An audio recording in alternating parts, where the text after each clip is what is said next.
Welcome to Podsdale, brought to you by the City of Scottsdale. Join us to explore the stories that make our city a world-class community.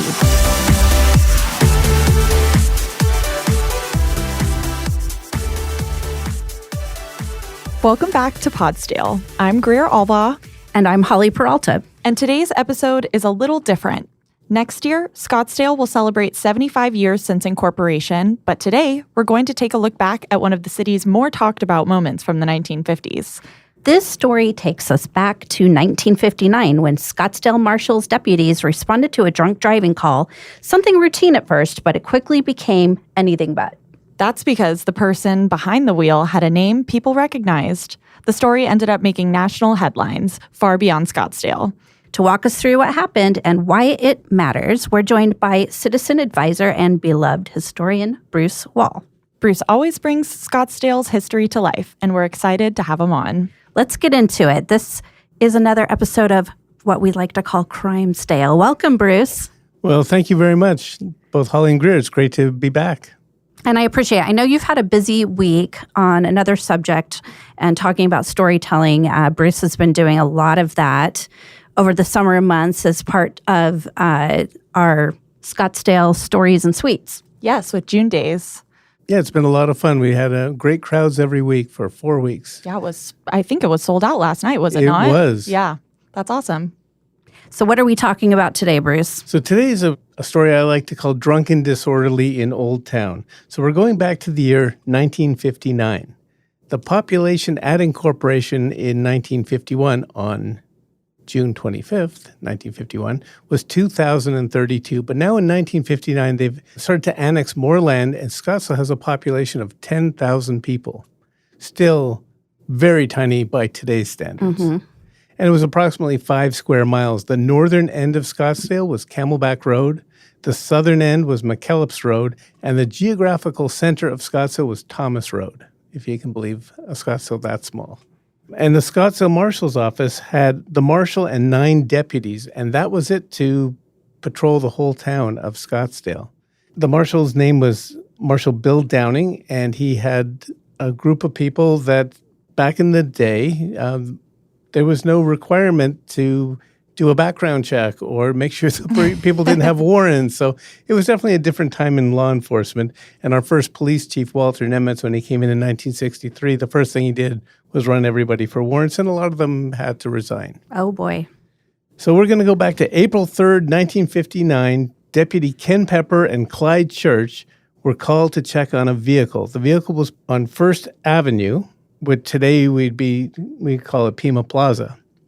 And the vehicle was in gear. The driver had his hand on the gear shift. The motor was running. And they did a DUI. They did a drunk investigation, and they found that he had a blood alcohol level of 0.208. Oh, wow.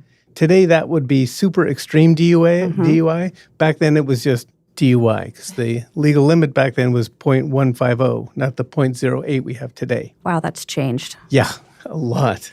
So it was a Fiat car that he was in, and he was unable to walk under his own power. He seemed to be under the influence of intoxicants, according to the newspaper story. And one of the deputies, Clyde Church, said, "Hey, you know who that is, right?" And the other guy said, "Yeah, he's the drunk guy we're about to arrest." And he said, "No, seriously, you know who that is, right?" Ken Pepper said, "Yeah, he's the guy who's about to get arrested for DUI." And Clyde Church pulls him aside and says, "Do you know who that is?" And he says, "Yes, I do. He's going to get arrested." And it's going back and forth, and they're not really telling anybody. And before I tell you who it is, let me ask you a question. How do you think they figured out if someone was drunk in the year 1959? Oh, gosh. Well, I don't know. I was wondering that because you had his BAC. Yeah. How did they find that out? So if you say, well, what about field sobriety tests? Those were not invented until the 1970s. If you say a portable breathalyzer, those weren't in wide use until the 1990s. The breathalyzer came in the late 50s, early 60s, but it wasn't widely used. No, if you wanted to know in 1959, you used the drunk-o-meter. Oh. Sounds like a game. Yeah, it does. This is invented by Rolla Neil Harger, Ph.D. He was at Indiana University, and he invented the drunkometer and patented it in 1936. And by 1939, Indiana was using the drunkometer to tell if people were drunk, and it was adopted pretty much nationwide by any agency that could afford it. Scottsdale couldn't afford it, but Tempe could, and they went over and took this person and checked him out, and they said he had a .208. So how did you do it? They gave you a balloon. You blew into the balloon. They capped it off, then attached the balloon to the drunkometer, let it go, and your air came into the drunkometer, went through a processing tubes, and based on the color, they could tell how drunk you were. Huh. And they had a little scale that would tell them based on how blue the color came out was how drunk you were.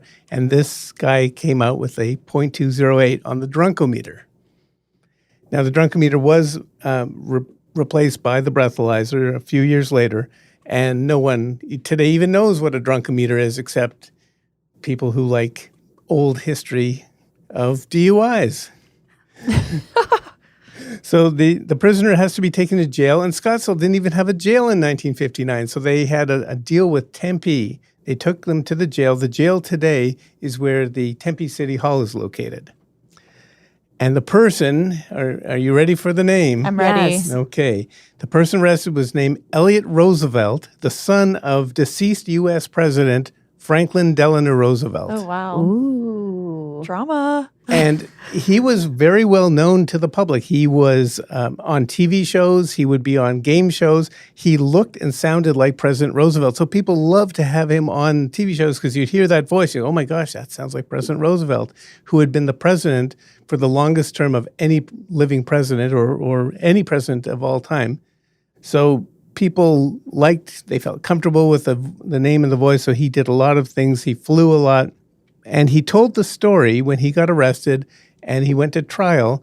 And here's his story of what happened, of why he ended up in the situation he was in. Roosevelt liked to go to the Pink Pony Hotel or Pink Pony Bar and Restaurant. It was one of his favorite ones in Scottsdale. But on this night, he first had just flown in from California where his wife had been sick and in the hospital. So he flew into Scottsdale. He saw his children for a couple of hours, and then he met with a man who was one of his business partners. And here's the story. He said the business partner was named Jack O'Connor from Grand Junction, Colorado, and most of his business was associated with mines. So he was going to have dinner first. So what do you have during dinner in 1959? You have a couple of highball drinks, some mixed alcohol drinks. So he had 2 drinks during dinner. Not enough to get him too drunk, just to get him happy. Then they decided to go to the Cocoa Club in Phoenix around 24th Street and Camelback because Jerry Lewis was in town and they had a chance to see Jerry Lewis perform. So they jump in the car, they drive over to the Cocoa Club, and while they're in the Cocoa Club, what do they have? They have highball number 3 and highball number 4. Then the show is over. And they're not finished. They're not ready to end their night. So they drive over to Mountain Shadows Resort in Paradise Valley because the Mountain Shadows has some great desserts. And isn't that a great way to end your evening? And while they're at Mountain Shadows Resort, they have highball number 5 and highball number 6. Then they arrived at home at 2 a.m. and they're still discussing the mining operation with O'Connor. And while they're discussing it, of course, you have highball number 7 and highball number 8. Now it's about 3 a.m., and O'Connor says, hey, my car is still in Scottsdale. I left it in Old Town. Will you drive me over there? And Roosevelt says, I'm not in any shape to drive. You drive, then we'll find your car, and then we'll drive the cars back. So off they go in the car. Roosevelt says he's in the passenger seat. He says O'Connor's driving. They stop the car on First Avenue. He goes, looks, he finds his car, but when he finds his car, he just takes off and drives home.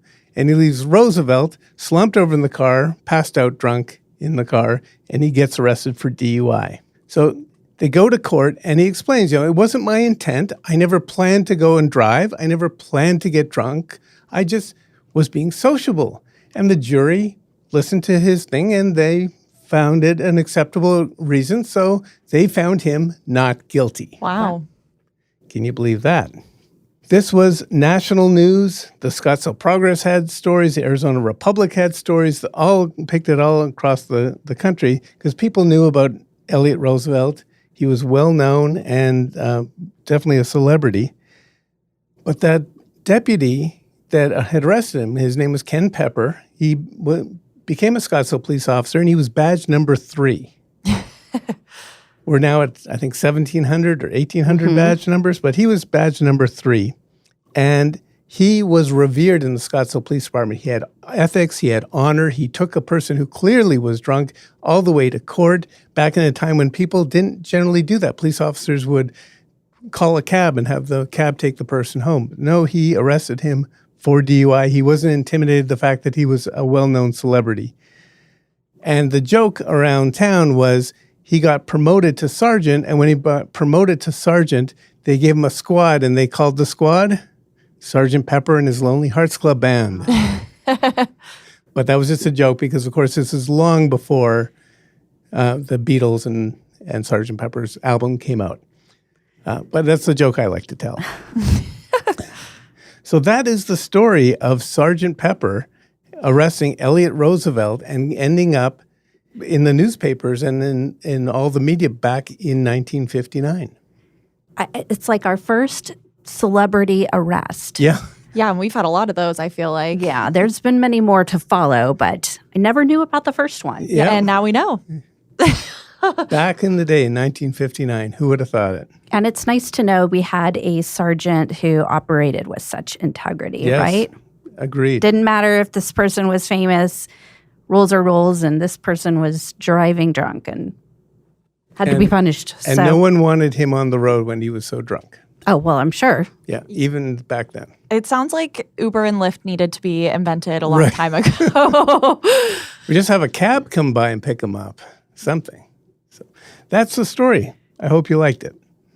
Definitely. And Yeah. we always enjoy having you on and sharing stories. And can you share with the audience, where can people find your presentations or things that you're doing out in the community, Bruce? Because I know you talk to a lot of different groups. Sure.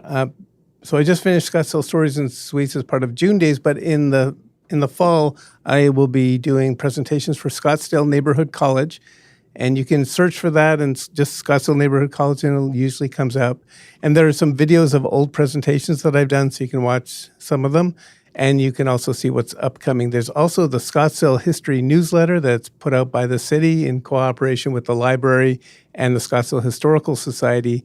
And that gives a resource of local history presentations and local history news that anyone can see. Just go to the Scottsdale website and type in newsletters under the search bar, and you'll come up with the search bar and just scroll down to Scottsdale History, put a check mark there. Yeah, easy to subscribe. Yeah. Bruce, thank you for coming on. We hope to see you again on the show soon. Thank you very much. Thank you. A pleasure.